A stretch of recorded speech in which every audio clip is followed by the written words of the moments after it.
What's up, a Cinema Shogun here, and we are finally starting to get more details about what happened to the Foo Fighters drummer Taylor Hawkins, who was found non-responsive in his Colombian hotel room on Friday night.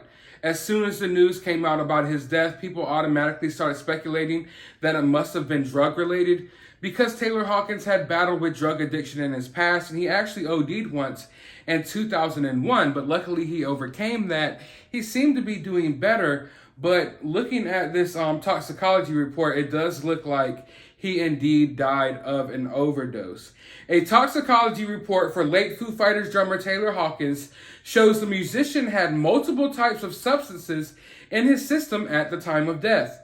The toxicology test on urine from Taylor Hawkins' body found 10 types of substances, including THC. I can't even pronounce half the stuff this guy took. Tricolic, antidepressants, benzodiazepines, and opioids. The Attorney General's Office of Colombia shared Saturday in a statement on its Twitter account. So yeah, this guy had a cocktail of different stuff in him, and that's overkill if you ask me. I'm not someone who has ever experimented with hard drugs. I've done recreational drugs, party drugs before, but what I always try to tell people, I don't do things like that anymore, but what I try to tell people is, you always want to ride out on the same horse you came in on. Meaning, whatever you're on, just be on that. You don't have to mix it with anything else. And that goes for everything. When I go to a party and I've been drinking brown, I don't drink white liquor because I am leaving out on the same horse I came in on. I don't like mixing all this stuff together. You never know what kind of effects it could have on your body. So I always tell people, ride out on the same horse you rode in on. You don't want to make a cocktail of 10 different types of substances in your body at once, obviously. The National Institute of Legal Medicine is continuing medical studies to completely verify the cause of death for Taylor Hawkins, continued the statement. The Attorney General office will also continue conducting its own investigation. So they're still going to be looking into his death, just making sure that there's no, loose ends here that they didn't look into. But they're pretty much sure that it had to do with all of these drugs that was in his system. On Friday, an ambulance was dispatched to a hotel in the north of Bogota and Chipinero, Colombia, to assist a patient, believed to be Hawkins, according to a statement from the city's health secretary. The health professional who attended the emergency indicated that they performed the respective resuscitation maneuvers. However, there was no response and the patient was declared deceased on the scene. Now, as I stated earlier, we know that he was battling with some addiction problems in his past, but from his last interview in June 2021 with Rolling Stone, he said that he was leading a healthy lifestyle. He was asked about his sobriety. He didn't want to speak on it too much, but he said, I just lead a really healthy lifestyle. I've been down that road with people so much, and it's like a thing that's kind of been an arc of my life so much. It's like my story and the band too. Almost sometimes it's my big effing F up in London 20 years ago.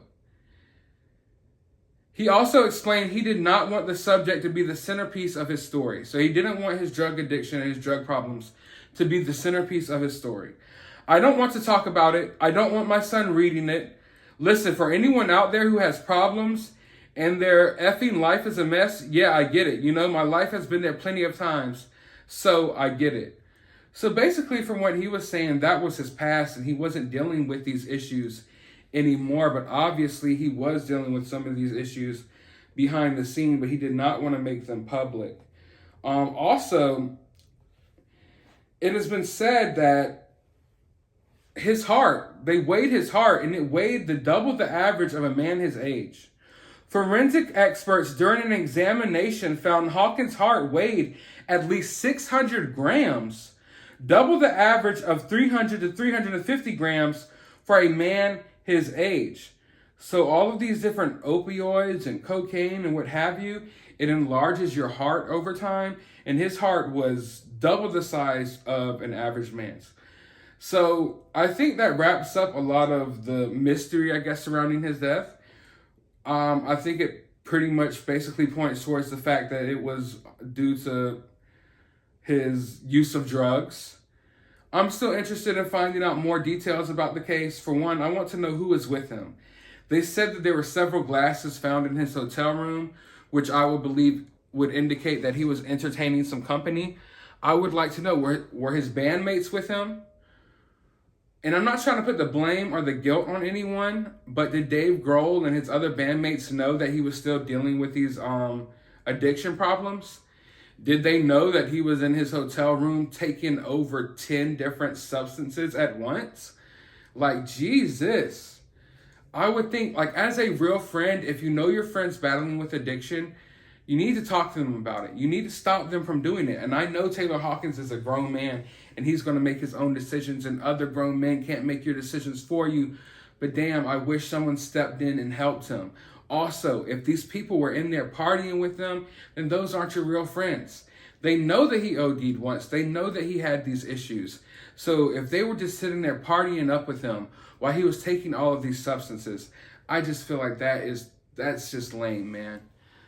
That's lame, and that's not an indicator of someone who is a good friend. I understand these guys are all in a rock band. They probably all want to party. They're all getting high, what have you. But man, you have to take these things into account. Life is fragile.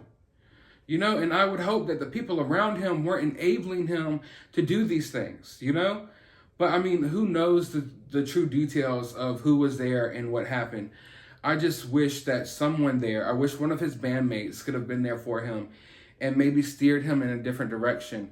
But you know, when you're having these drug issues and you're touring in a rock band, I'm sure you're hit with so many temptations. And he's in Colombia.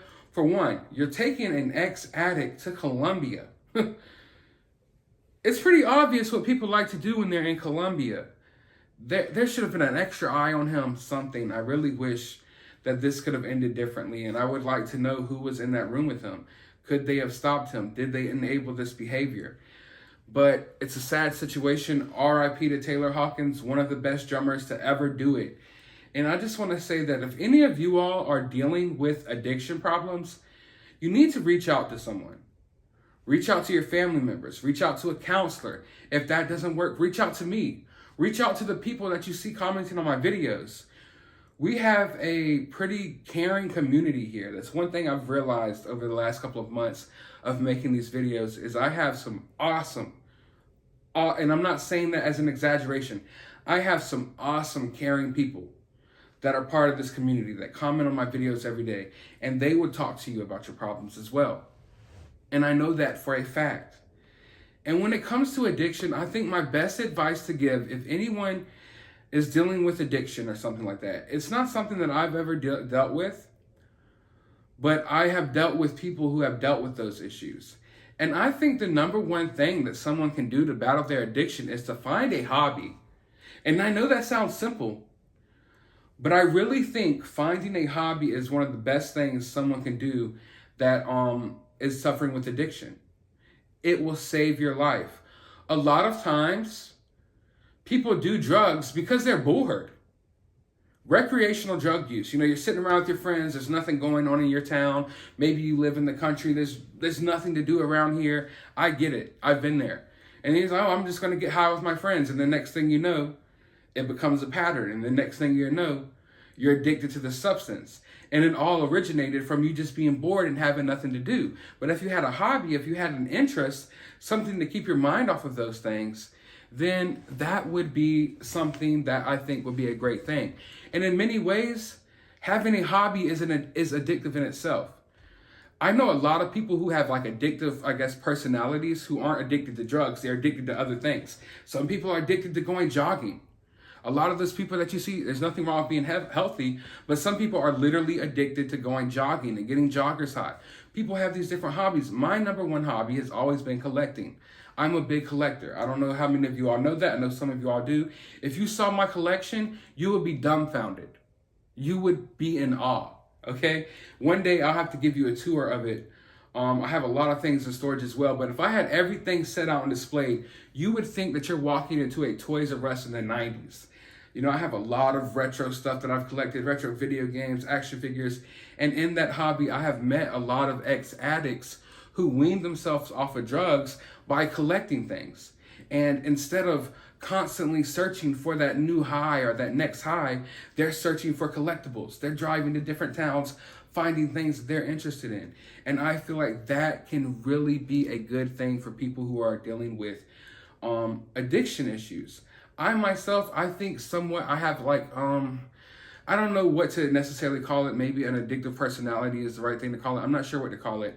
But like, I don't have a problem with an addiction to drugs, but sometimes I get hooked on things. Like sometimes I get hooked on a news story and I just want to follow up on this news story 24/7. Sometimes I get addicted to my YouTube channel and I just want to keep pumping out videos. Sometimes I get really interested in Marvel comics and I just want to read Marvel comics. Sometimes I'm really interested in Star Wars. I go through little binges and kicks of things that I'm really interested in, and I focus like, my interest in for a while. And I think that that could be a good thing for a lot of people. Like I said, I've talked to countless people who have come and purchased collectibles from me and certain items, who have been in the darkest places you can think of, and they got out of it by finding a hobby, by finding something they're passionate about, by finding something that takes their time, by finding something that's kind of like gives them a little bit of dopamine when they find it. The little dopamine hits in your brain like, oh, I finally found this item. So yeah, I just feel like the best advice I can give to any addicts out there is, for one, you need to talk to somebody, and for two, find a hobby. Find something that you can replace the time that you were getting high and doing whatever with. Find an interest. I feel like there's a lot of people who coast through life and they don't take the time to really hone in on their interest and what they like and what they enjoy. And life is too short for that, all of us. And it doesn't have to be collecting. It could be anything. Collecting is just my thing. It could be anything. Hone in on your interest, get a hobby. And that goes for anyone, even if you're not addicted. It will make your life better. It will make it more enjoyable, give you something to look forward to. Find a freaking hobby besides pumping yourself with 20 different drugs inside of a hotel room, because it's not going to end well. But for now, I want to know your thoughts about this down in the comments below. RIP to Taylor Hawkins. And like I said, if you're dealing with these type of issues, reach out to me and we'll take it from there. But as always, find some time out of your day to go watch a movie.